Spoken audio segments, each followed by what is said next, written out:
So here's my 1991 Toyota Celica all-trac turbo. It's got a couple of aesthetic modifications, but for the most part, what's really cool about it is what's under the hood. I converted it to a 3rd gen ST205 motor and transmission with a powder-coated top-mount water-to-air intercooler and powder-coated heat shields with a standalone link ECU running E85 and controlling all of the electronics. I added a sight glass for the top radiator hose for bubbles or oil in the coolant.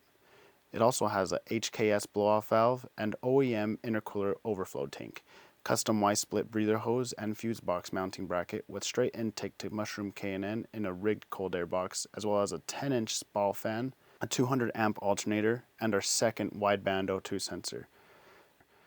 It has solid silicone motor mounts all around, a Zach Lee clear camshaft cover with ATS racing adjustable camshafts, full ultra racing bracing on the front and rear strut towers and floor brace, K-tuned adjustable fuel pressure regulator. Here's what's in the trunk. A pseudo infinite baffle made of two 15-inch kickers, L7s mounted on the rear strut tower brace with an uprated battery with quick disconnects and capacitor for the extra power consumption. The OEM seats were reupholstered in carbon fiber style marine vinyl, leather wrapped OEM RC Momo steering wheel with the NRG carbon fiber quick disconnect, deleted sunroof with carbon fiber headliner and plug, Taramps amplifiers, dual USB outlet with voltage readout, dual temp wideband oil pressure gauges with a Sony head unit, carbon fiber gauge bezel, and a Greddy Profec electronic boost controller.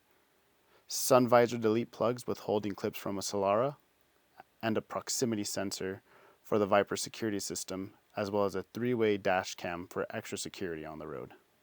So here we have the underside of the Toyota Celica.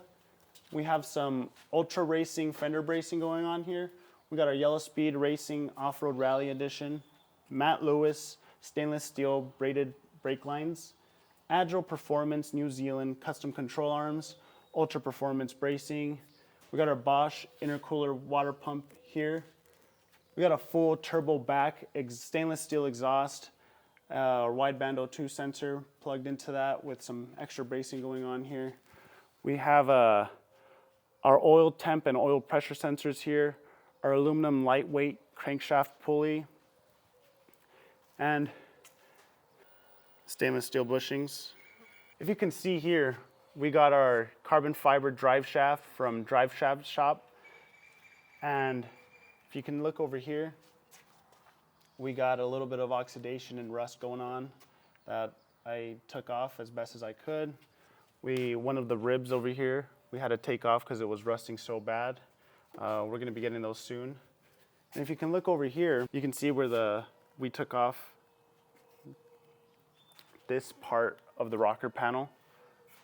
It was rusting so bad, so we just decided to chop it off.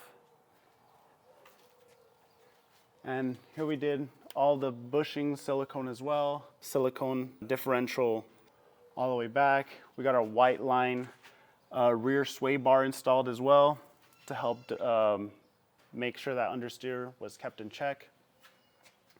We got our stainless steel plate over here under the fuel tank. That way we avoid any punctures if we take it off-roading.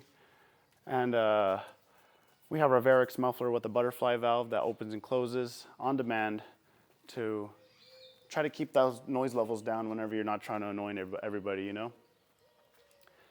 And that's basically it.